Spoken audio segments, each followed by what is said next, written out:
Estoy muy emocionada de estar aquí. Estoy especialmente contenta de poder ver a mi querida amiga Linda Topping de la Embajada Americana, con quien he trabajado durante más tiempo del que nos gustaría admitir a cualquiera de las dos.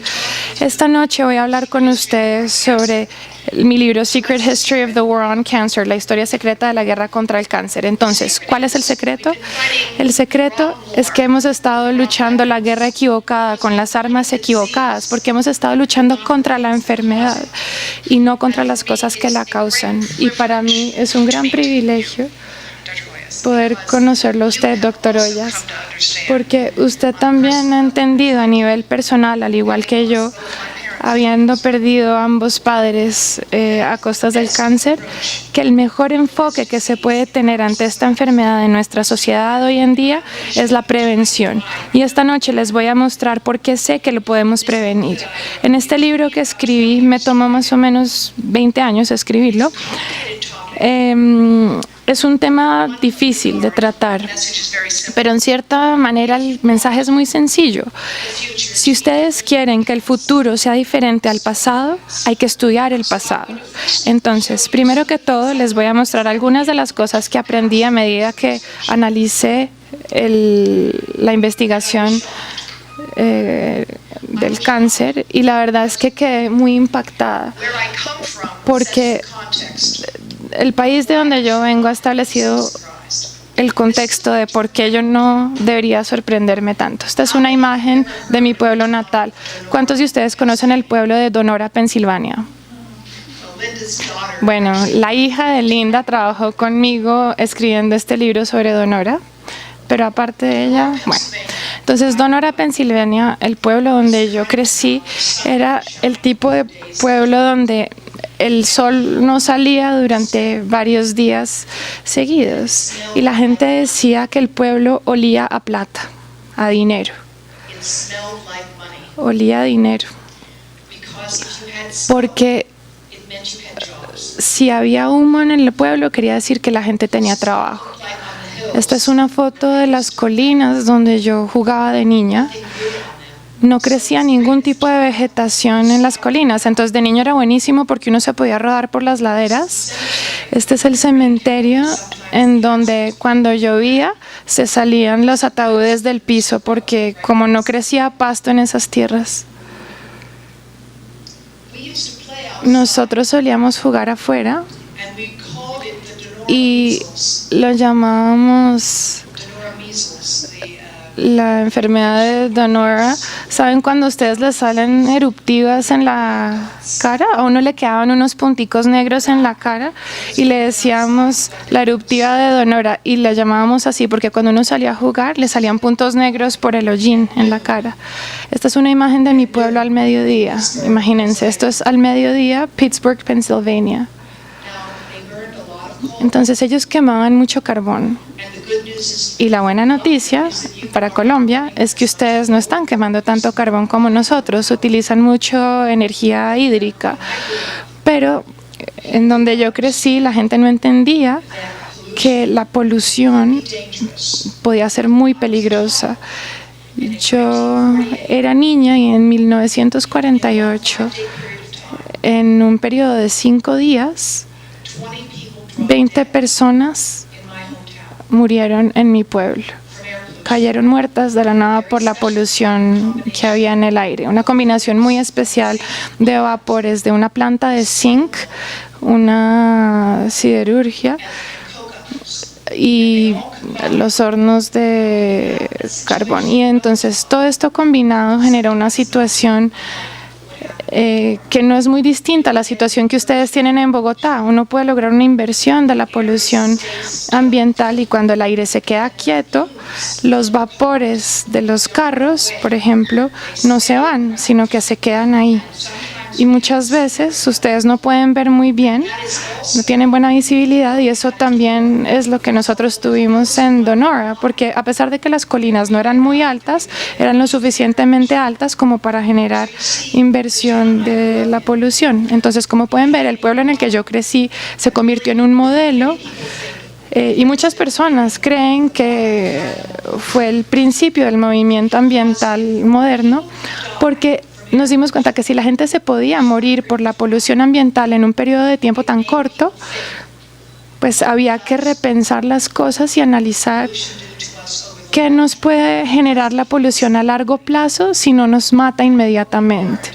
Y lo que hemos aprendido, lo que hemos descubierto es que efectivamente la polución tiene un efecto terrible. Ese niño que ven ahí es mi papá. Ahí está sentado en el negocio de la familia, que era una lavandería.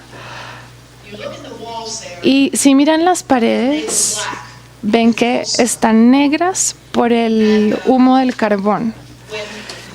Entonces, cuando nosotros vivíamos en Donora, a nosotros nos tocaba lavar las paredes 2 veces al año. La gente asumía que eso era normal, que era un hábito normal. Entonces, mi papá sobrevivió a una explosión en esta lavandería. Una explosión porque sus padres estaban utilizando benceno para lavar la ropa, que en esa época era ilegal, pero era muy efectivo. Entonces la lavandería explotó y generó un incendio. Años más tarde, mi papá murió de mieloma múltiple, que es una forma de cáncer de los huesos que hoy en día sabemos es causada por la exposición a benceno. Puede tardarse mucho tiempo para que se genere el cáncer, pero lo que les quiero decir hoy es que es importante aprender del pasado para mejorar el futuro. Ambos padres míos murieron de cáncer. Esta es una foto de mi papá unas semanas antes de morir. Mi mamá vivió 10 años más. Ella también creció en el pueblo de Donora y yo creo que el cáncer de ella y la enfermedad de él estaban muy relacionados con el lugar donde vivimos y los trabajos que ellos tuvieron. Entonces les quería mostrar, ¿cuántos de ustedes tienen antecedentes científicos?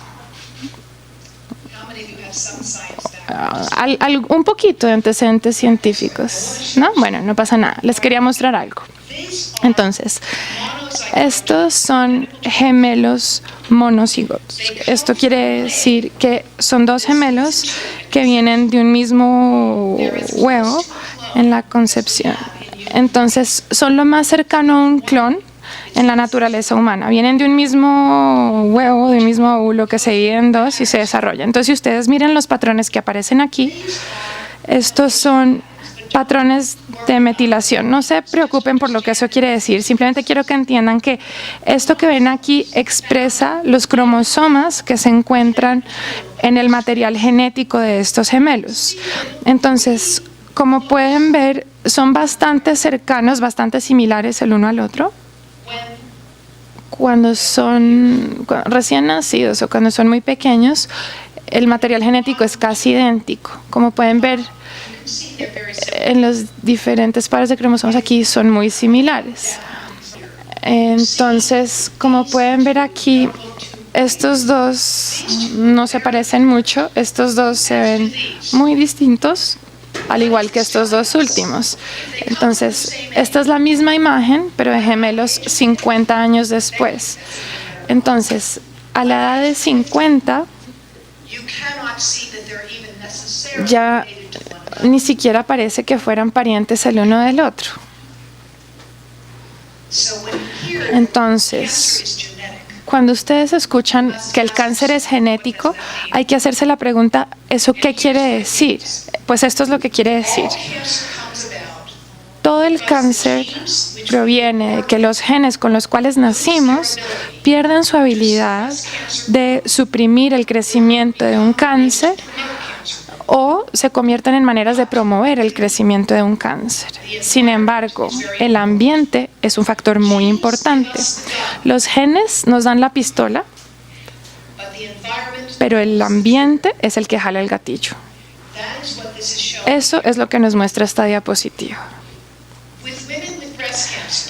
Con las mujeres con cáncer de mama, por ejemplo, solamente 1 de 20 casos ocurre en una mujer que heredó un gen defectuoso.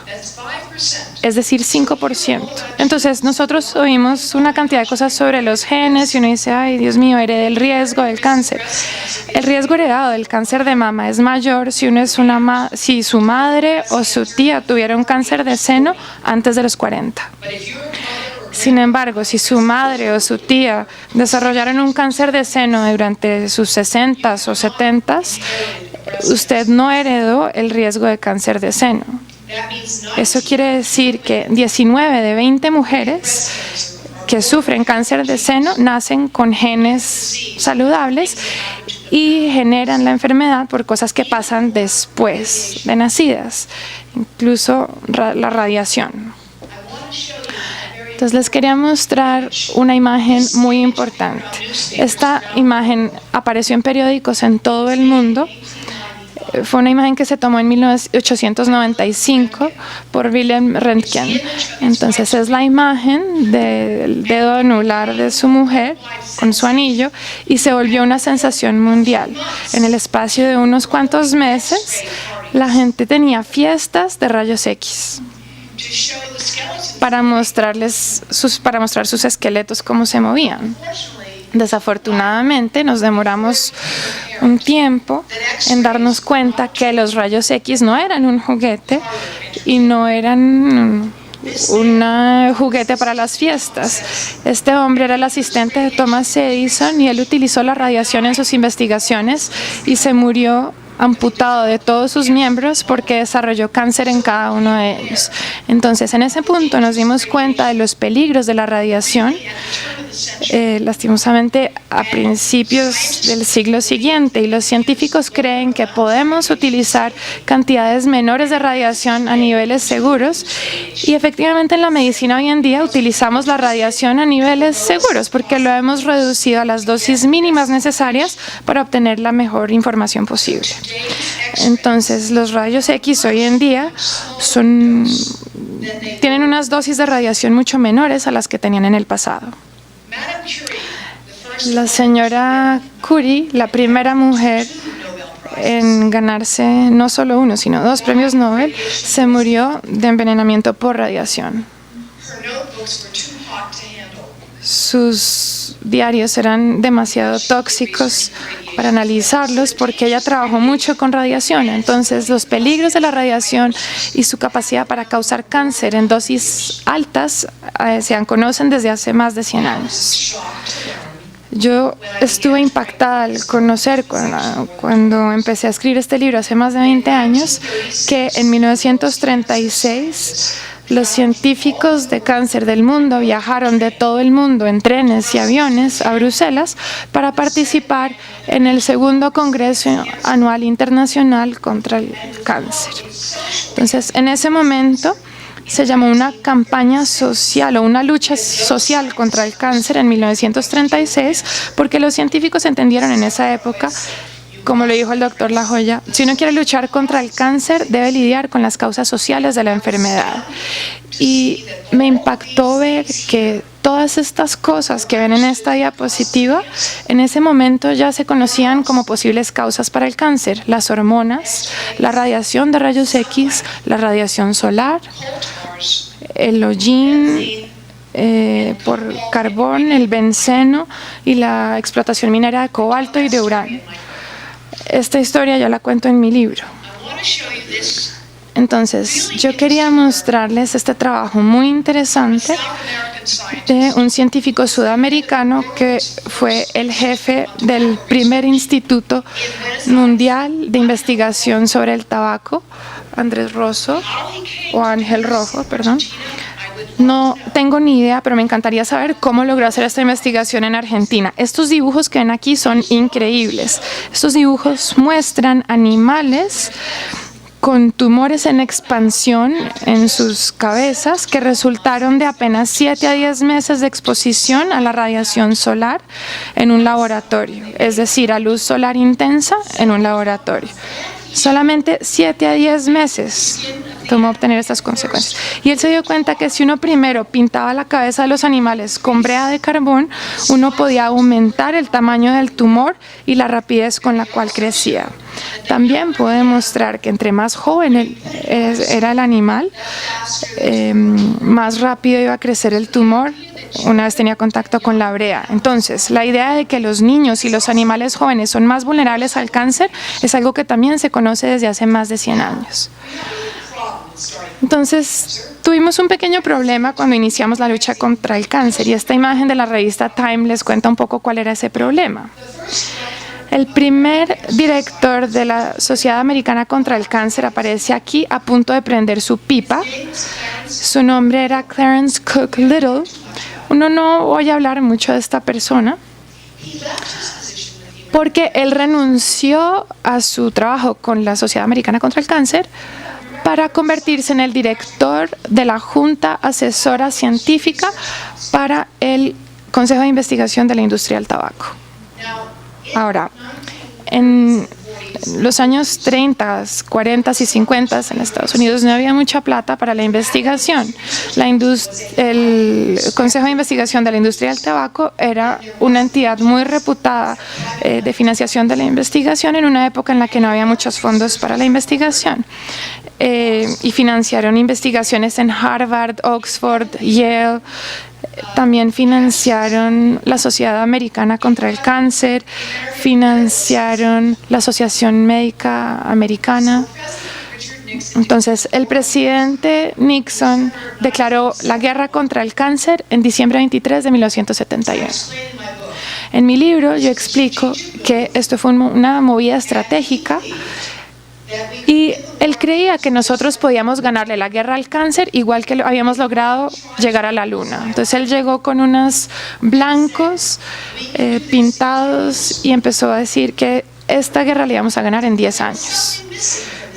Pero había un problema con esta guerra, había algo que faltaba y esta caricatura la ilustra muy bien. Entonces les voy a leer la caricatura. Dice, por favor pueden apurarse y encontrar una cura contra el cáncer.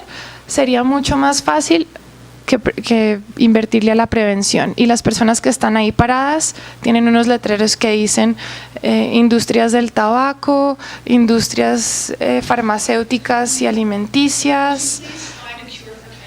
Entonces dice, por favor ayúdenos a encontrar rápido una cura contra el cáncer. Sería mucho más fácil que prevenirla, porque la prevención implica cambiar la industria farmacéutica, cambiar la industria alimenticia, cambiar la industria alimenticia y de química y de pesticidas. Pero si les podemos dar una capsulita con cada uno de sus pagos de nómina, no importa si ustedes trabajan con asbestos o químicos, todo va a estar bien.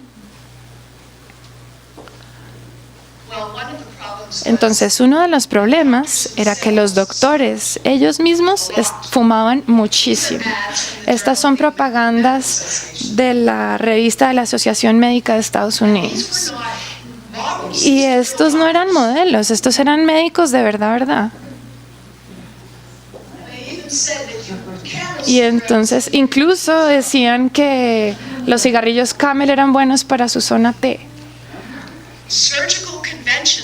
Los congresos de cirugía estaban llenos de humo, como hasta mediados de los 70, porque los cirujanos, como ustedes saben, es una actividad muy intensa. Entonces los cirujanos, por supuesto, viven con mucha presión. Entonces decían, bueno, la nicotina reduce el estrés.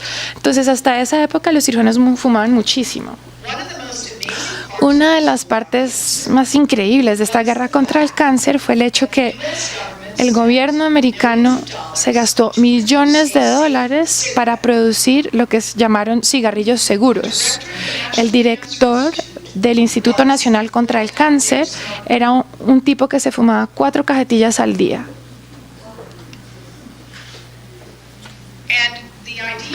Y la idea de crear un cigarrillo seguro, como lo saben ustedes, en la actualidad se ha vuelto algo muy de moda. Hoy en día, por ejemplo, tenemos lo que se llaman los e-cigarettes o cigarrillos electrónicos. Déjenme que les diga algo. Estos cigarrillos producen nicotina a través de vapores de agua. No es humo, pero son vapores igual, lo que quiere decir que pasa a un estado gaseoso que penetra el aire y los mismos químicos peligrosos que contienen los cigarrillos se encuentran en estos vapores. Entonces, si ustedes creen que están protegiendo a sus hijos o a sus amigos al fumar cigarrillos electrónicos, sepan que no es cierto. En muchos países hoy en día no hay ningún tipo de normatividad que les aplique y se los venden incluso a los niños. Les ponen sabor a chicle, sabores a chocolate. Entonces tienen que tener mucho cuidado porque estoy segura que les van a llegar muy pronto aquí también. En Estados Unidos actualmente el Food and Drug Administration está considerando la manera de manejar este tema porque hay muchas personas que están diciendo que esto es un producto muy seguro, pero no lo es. Entonces, uno de los enfoques que tomó la industria tabaquera, es muy interesante, fue que a medida que los datos empezaron a conocerse en los años 50, se dieron cuenta que el tabaco efectivamente causaba cáncer. La industria tabaquera empezó a utilizar atletas como este jugador de baloncesto famoso, Bob Cousy, para promover los cigarrillos. Y para promover los cigarrillos con filtro, ellos decían, no, mire, ya le pusimos un filtro a los cigarrillos y ya con ese filtro son súper seguros. Entonces los cigarrillos Kent eran muy efectivos. El filtro era tan bueno que la gente lo dio porque no les recibían suficiente nicotina. Entonces no fueron muy populares, sino hasta que le bajaron al filtro para que saliera más nicotina. El ingrediente secreto del filtro era el asbestos, porque el asbestos es un muy buen filtro, pero no es algo seguro de inhalar a los pulmones. Entonces, Colombia tiene actualmente una política contra el asbestos que ustedes merecen conocer. Es importante que tengan un debate nacional al respecto, porque como pueden ver, hoy en día el asbesto se vende a precios muy baratos por países como Rusia, Irán y Afganistán, pero esto va en contra de las políticas del Banco Mundial y la Organización Panamericana para la Salud, porque el asbestos crisótilo genera un riesgo enorme para las personas y el riesgo no es perceptible inmediatamente. El riesgo de cáncer relacionado con el asbestos puede tardar 40 a 60 años para volverse aparente. Entonces, les voy a contar de mi primo. Uno de mis primos favoritos tiene 70 años. Su madre se murió este año.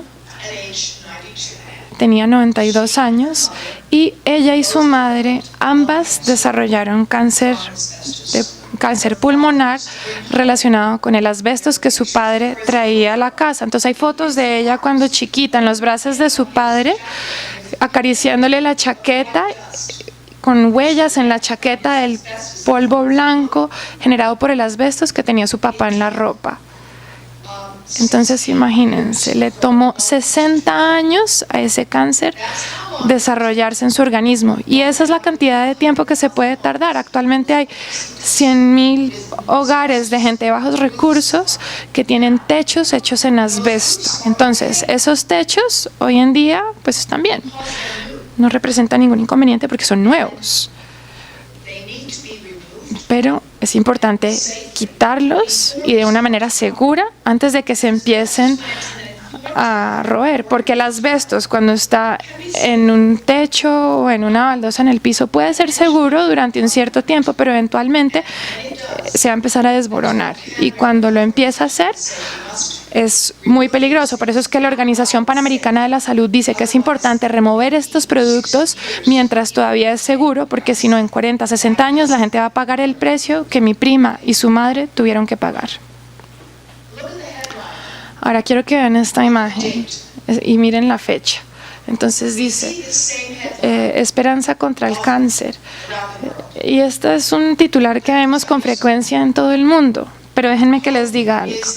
La esperanza es la droga más adictiva para una persona con cáncer.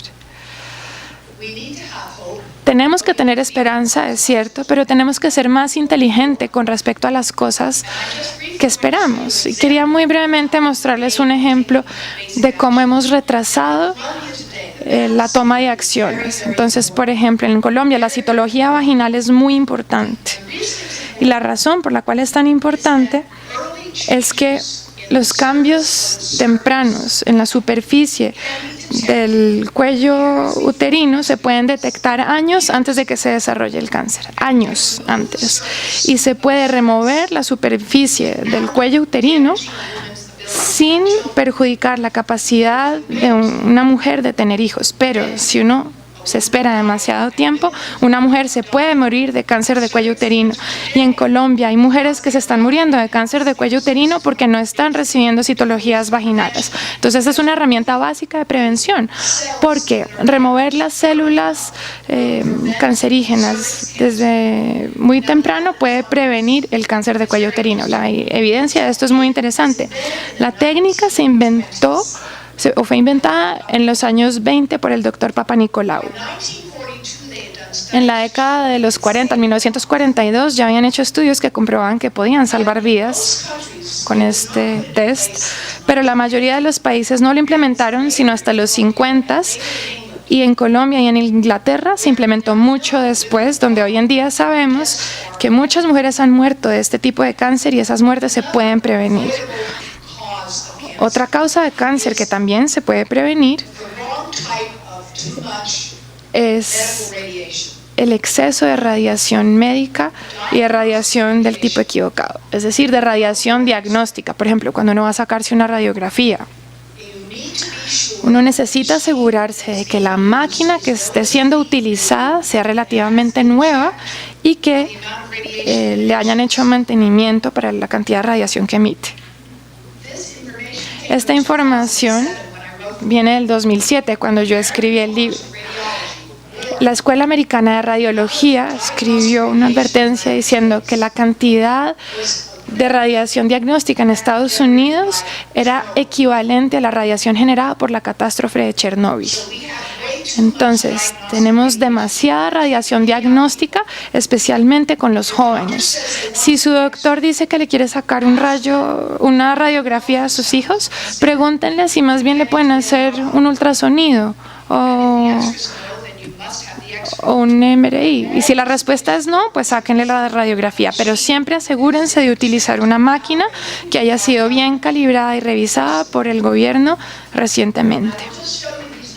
Simplemente quería mostrarles algunas cifras, pero el cáncer no es una condena a muerte. Y quisiera decirles que hoy en día la buena noticia para el cáncer es que los cánceres de tiroides, de mama, de vejiga, del cuello uterino y de la próstata son en su mayor parte curables y pueden convertirse en una enfermedad crónica. Entonces, la idea de que tenemos que hacer un mejor trabajo comunicando esta información, que no es una condena a muerte, es un tema muy importante y yo creo que eso es una campaña muy importante que hay que realizar. Entonces, bueno, simplemente quería mostrarles algo que tiene que ver con las tomografías computarizadas, porque ustedes también hacen muchas tomografías en Colombia. Entonces, quiero que miren las cifras aquí para un bebé. Una tomografía craneal pediátrica genera entre 400 y 6,000 radiografías torácicas. Y esto es porque una tomografía toma muchos cortes de todo el cuerpo. Entonces, si el escáner no ha sido ajustado para el tamaño más pequeño de la cabeza de un bebé, ellos van a recibir una dosis de radiación enorme. Entonces, gracias al trabajo que realizamos en el Instituto contra el Cáncer en la Universidad de Pittsburgh, se han realizado esfuerzos generales para promover un concepto que espero que ustedes desarrollen en Colombia y con mucho gusto trabajaré con ustedes para promoverlo, y es que quisiéramos tener la mínima radiación necesaria. Es lo que nosotros llamamos LARA, tan baja como sea racionalmente aceptable. Entonces, las dosis de radiación deben ser las menores cantidades necesarias para obtener los resultados necesarios. Es muy interesante porque si uno solamente está tomando la imagen para tener una muy buena imagen, entonces entre más radiación, obviamente la calidad de la imagen es mucho mejor porque se obtienen imágenes muy claras. Pero hay que entender que hay muchos exámenes innecesarios que se piden hoy en día, especialmente para niños y para jóvenes adultos, por ejemplo, para cálculos biliares. Eso es algo que se podría evaluar con técnicas que no generen radiación. También quisiera hablar del tema de los celulares y la salud para darles una pequeña actualización del trabajo que nosotros hemos hecho hasta el momento. Entonces, este es el espectro electromagnético de radiación y como pueden ver este espectro aquí es el espectro de las microondas. Esto es lo que le provee energía a las microondas, los celulares, los teléfonos inalámbricos, el router de Wi-Fi y hasta el monitor de sus bebés. Todos utilizan la misma frecuencia que es de 2.4 billones de ciclos por segundo o 0.9 billones de ciclos por segundo. Es la naturaleza pulsátil de la radiación, lo que es biológicamente importante. La radiación generada por un celular es muy pequeña para romper los lazos iónicos como los rayos X. Es una radiación muy baja la que produce un celular, pero su actividad biológica tiene que ver con su resonancia. Si ustedes todos estuvieran montados en un avión o en un carro, podrían leer siempre que el carro estuviera resonando a un ritmo constante. Pero si el carro para de repente o gira, ustedes van a perder el punto de referencia. Y la radiación de los celulares es parecida. Quería mostrarles aquí. Estos son los cambios en la intensidad a lo largo del tiempo en una llamada de 4 segundos. El peor momento para acercarse un celular a la cabeza es cuando uno dice hola, porque recién uno contesta la llamada, uno está en el pico de la radiación y pueden ver cómo varía muchísimo a lo largo de 4 segundos. Entonces, quisiera mostrarles cómo biológicamente nosotros creemos que la razón por la cual la radiación celular tiene un efecto o un impacto no es debido a su potencia, sino debido a su naturaleza errática en cuanto a la radiación pulsátil. Esto es muy importante. También quería pasar rápido estas diapositivas porque sé que queremos tener un poco de tiempo para dialogar. Entonces, estos son unos modelos de la exposición a radiación de la cabeza de un niño de 3 años, de 6 años, un niño de 11 años y un adulto. Entonces, como pueden ver, en el caso de los niños es una radiación importante. Estos datos vienen de la industria. Es decir, no hay ningún debate sobre la radiación y la exposición a la radiación. El debate es sobre lo que esto implica. Los niños no son adulticos, no son pequeños adultos. Ellos tienen cráneos más delgados, sus cerebros contienen muchos más fluidos y sus células cerebrales tienen menos myelin, que es una capa protectora grasosa que crece alrededor de los nervios. Entonces, por esta escasa mielina son más vulnerables a esta exposición. Y si bien cómo va y viene la energía celular, pueden ver que con nuestros teléfonos la radiación, la mitad de la radiación penetra nuestro cráneo cuando nosotros tenemos el celular junto a la cabeza y está prendido, así funciona. Y por eso es que nosotros les estamos dando esta información hoy para explicarles cómo hay que utilizar los celulares para que sean más seguros. Recuerden 4 palabras. Distancia. La distancia es su amiga. Utilicen el manos libres cuando puedan o el altavoz. ¿Cuántos de ustedes tienen iPhones? Bueno, entonces, por favor, muéstrenme el teléfono. Sacan el teléfono y me lo muestran. Ok, listo. Vayan a la parte de configuración. Vayan a configuración en su teléfono y díganme cuando ya estén ahí. ¿Ya? ¿Ya están ahí? Avísenme. ¿Listo? ¿Ya están en configuración? Listo. Entonces, ahora vayan a general. ¿Ya? ¿Listo? General. Bueno, ahora vayan a donde dice información, creo, o about, en la parte de puro arriba, la primera. Listo. Entonces, miren esa página. Entonces, tocaron ahí donde dice about o información. Entonces, bajen hasta el puro final, donde está la parte que dice legal. Está en la parte de más abajo de la pantalla. Si no fuera por hoy, seguramente nunca lo leerían, ¿cierto? ¿Sí ven donde dice? Listo. Entonces, ahora háganle clic ahí en la parte que dice legal y vayan a donde dice exposición RF. Y ahí van a ver todas las advertencias. ¿Cuántos de ustedes habían leído esto antes? Nunca. Ok. Entonces, por eso es que estoy muy contenta de poder trabajar con algunas personas de la industria hoy por hoy que están comprometidas en que ustedes cada vez más sepan esta información y conozcan cómo pueden utilizar estos aparatos de manera más segura. Esto es para los hombres. Quiero que vean por qué nunca deben meterse el celular en el teléfono de adelante a menos que esté en modo avión. Los experimentos han demostrado, haciendo estudios con los hombres, que el recuento de espermatozoides es menor cuando utilizan celulares. Entonces, por ejemplo, utilizaron 2 tubos in vitro. A uno lo expusieron a la radiación celular y al otro no. Y estos son los resultados. Demuestran que los espermatozoides expuestos a la radiación celular se mueren 3 veces más rápido que los espermatozoides no expuestos. También nadan menos rápido y tienen 3 veces más daños en su ADN mitocondrial. Este estudio es solo uno de muchos que han encontrado los mismos resultados. Los celulares asiduos, los usuarios de celulares asiduos tienen un recuento de espermatozoides menores. Es un estudio del Cleveland Clinic que muestra que las personas que utilizan el celular en el bolsillo más de 4 horas por día tienen muchos menos espermatozoides que los hombres que no lo hacen. Y esta información está en los materiales que les entregamos hoy.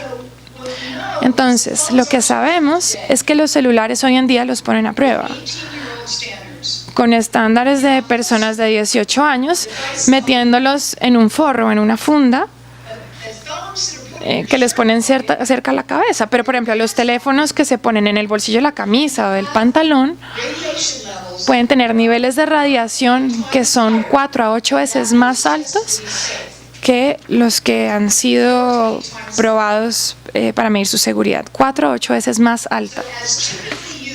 Entonces, en cuanto al uso típico de los más de 5 billones de usuarios de teléfonos celulares mundiales, les puedo decir que esto excede los estándares recomendados, porque la mayoría de las personas se meten los celulares en los bolsillos. Estas son algunas advertencias en letra menuda y hay que decir que no todas las empresas dan este tipo de manuales. Esta es una comparación real del tamaño del texto. Esta es, por ejemplo, la advertencia con la cual venía el iPhone, la que ustedes acaban de leer, que dice que hay que mantener el iPhone por lo menos a 15 milímetros del cuerpo, etcétera. Esta distancia la cambian cada rato. El BlackBerry, por ejemplo, tiene una advertencia que dice que hay que mantenerlo a más de 20 centímetros si uno tiene un marcapasos en el pecho, pero también dice que uno no debe llevar el BlackBerry en el bolsillo de la camisa. También tiene una advertencia que dice que hay que mantenerlo alejado de su abdomen si uno está embarazada, y lo mismo va para los adolescentes. Entonces, ¿qué pasa si uno no es un adolescente? Yo les quería mostrar estas diapositivas porque yo sé que en Colombia, como en cualquier lugar del mundo, ustedes están viviendo cambios extremos en el clima y hay una conexión directa en cuanto a lo que estamos viviendo hoy de su salud en relación con la polución. Estas son unas imágenes bellísimas que me dio una amiga que es una fotógrafa de la naturaleza muy famosa. Estas imágenes son de 2006, cuando mi amigo fue a Noruega, y en ese momento yo le dije, Tom, ¿tienes imágenes del calentamiento global? Y él me dijo, pues no sé, ¿qué quiere decir eso? Entonces empezamos a hablar un poquito al respecto, nos tomamos un vinito y me dijo, pues tengo una idea. ¿Sabes qué? Los osos polares no son muy buenos saltando. Ellos no saben saltar. Entonces yo le dije, ¿eso qué quiere decir? Me dijo, no, pues tengo una foto buenísima. Yo estaba tomando unas fotos de osos polares y mira lo que vi.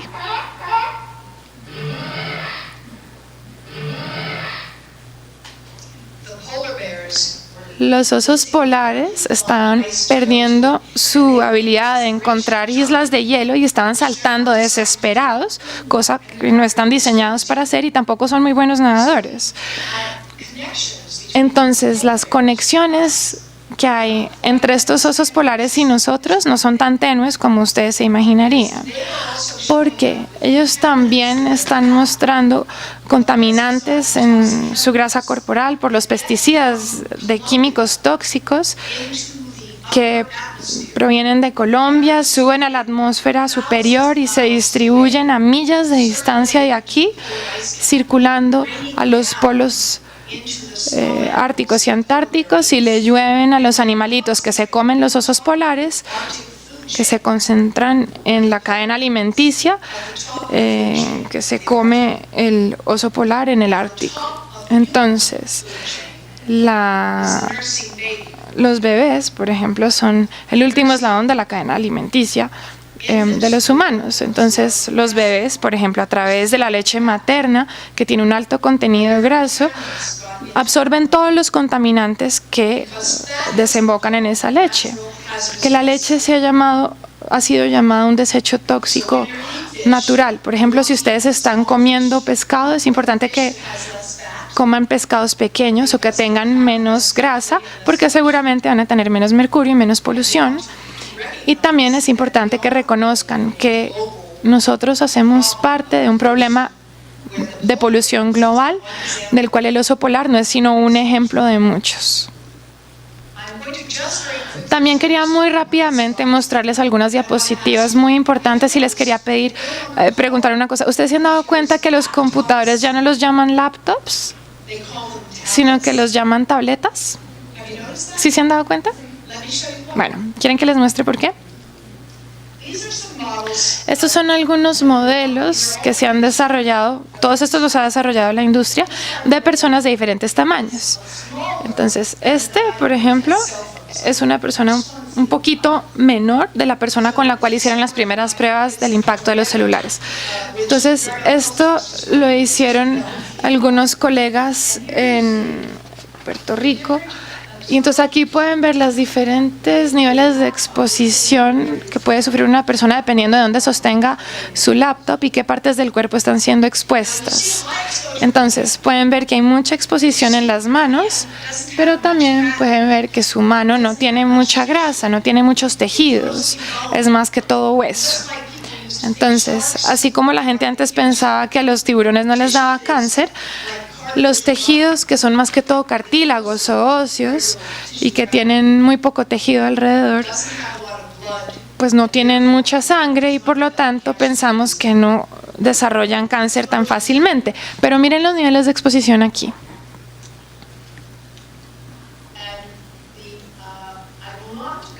Entonces no quiero entrar en detalle, excepto que sí quería decirles que esta posición aquí, teniéndola cerca del cuerpo, es la razón por la cual uno ya no llama a los laptops laptops.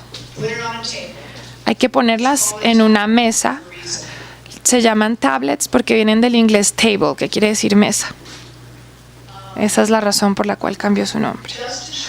Simplemente les quería mostrar un niño de 6 años. La exposición obviamente va a ser mayor y va a ir más a fondo porque su cuerpo tiene menos grasa. Entonces, la manera de proteger a su familia es la siguiente. Creo que pueden leer la diapositiva en español, está en el material y los consejos que les dimos hoy. Nunca ponga el teléfono cerca de la cabeza o del cuerpo. tenga cuidado con una señal debilitada. ¿Por qué? ¿Por qué tienen que tener cuidado con una señal débil? Porque el teléfono trabaja más duro si la señal está débil. Si ustedes tienen una señal débil y quieren tener batería más tiempo, apáguenlo y esperen a que lleguen a un lugar donde haya buena señal, porque el teléfono está programado para comunicarse con la torre y va a agotar la batería más rápido si la señal está débil. Y por supuesto, hay que proteger a los niños, a las mujeres embarazadas y a los hombres que quieran ser padres. Esto es un tema muy importante y creo que la gente tiene derecho a saber. Tiene derecho a saber sobre las advertencias que algunas compañías o empresas están dando. No duerma con su teléfono. Si ustedes utilizan su teléfono como alarma, pónganlo en modo avión y déjenlo a unos cuantos pies o metros de distancia. Igual lo van a oír por la mañana, ustedes saben. Muy bien. Los teléfonos fijos son más rápidos y más seguros. Entonces es muy importante que ustedes entiendan que el uso seguro no es tan difícil. Y así como nosotros pusimos airbags y cinturones en los carros, tenemos que encontrar técnicas informativas para utilizar los teléfonos celulares de una manera más segura. Los teléfonos celulares han revolucionado nuestras vidas, pero tenemos que usarlos de manera inteligente. Entonces, esto es lo que estamos haciendo en Jackson Hole, Wyoming, en California. Trabajamos con niños, igual que ustedes trabajan aquí en el museo. Este fue nuestro cuarto concurso anual para estudiantes de arte y tecnología y tenemos ganadores que pueden consultar en nuestra página web para la feria ecológica. Entonces los niños mandaban sus propuestas. Entonces déjenme que les cuente un poquito del concurso que acabamos de hacer porque fue muy divertido. Como ustedes saben, los niños hoy en día los llamamos nativos digitales. Los niños están creciendo. Cuando esquío o monto bicicleta, yo siempre me pongo mi casco. Cuando hablo por celular, por la misma razón, utilizo mis audífonos o el altavoz para proteger a mi cerebro. Los celulares son como radios. Las células cerebrales de los jóvenes están todavía en desarrollo y por eso son más susceptibles a la radiación. Por eso trato de utilizar mis celulares de forma segura. Ahorita los texteo. Entonces, se los voy a mostrar una vez más porque solamente dura 30 segundos.